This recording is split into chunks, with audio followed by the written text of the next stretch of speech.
It's kind of one of those projects where your reaction without really knowing much is just it's an instant yes. Like it's what I heard about was that this is basically a musical of Elton John's life using his music.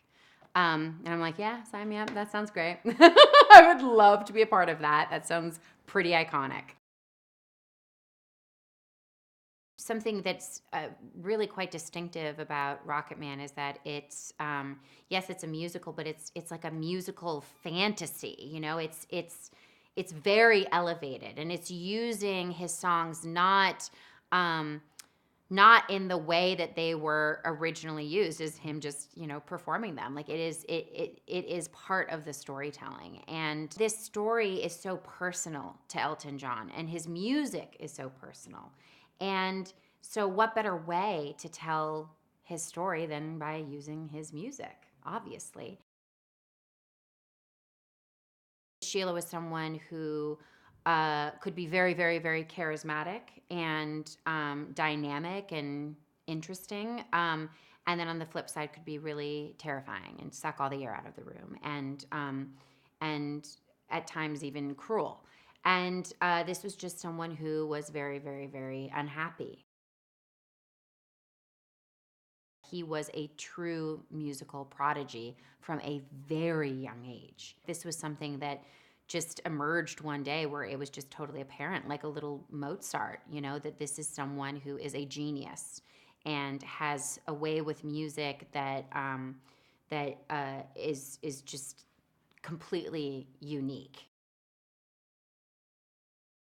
It's almost like a love story, but really not a romantic love story, like a true love story between these two creatives, between Bernie and Elton, and these individuals who have come together, and the music that they have created is just absolutely out of this world. And it is because this relationship, it's like they're like soulmates.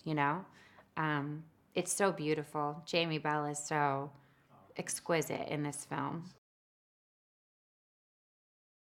Dexter has so many gifts that are just perfect for this movie.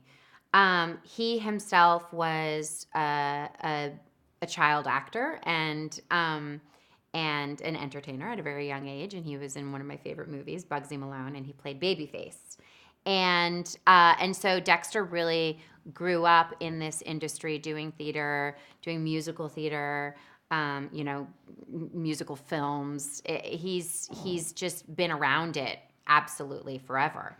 And then his enthusiasm is absolutely infectious. But he's one of those directors where you're sort of like, he himself he's so lovely and he's so fun, and you just want to like be at his party. You just want to join the Dexter Fletcher party. I'm a hard worker. I am just a hard worker. I am. That's like part of my identity. Seeing Taron made me feel so lazy. Like such a sloth. I was like, "Oh my gosh, he's so gifted and on just like he's so dedicated.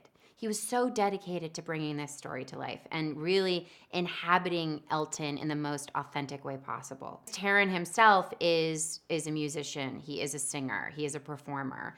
And so, it takes someone with kind of like a triple threat like that to be able to be Elton John, to play the piano, to sing, to dance, all of that. Uh, and then just he himself is just he's just an exceptional actor. The costumes were so fun. So Julian Day, the costume designer, is awesome.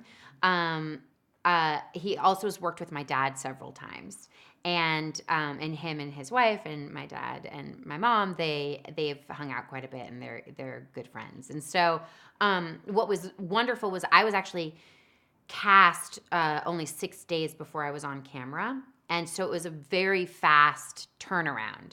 And so the fact that we kind of naturally felt really safe with one another that was great because we had to come up with a lot of looks in a very short period of time because it spanned really from the 60s, late 50s, 60s through the 80s, I think. Yeah.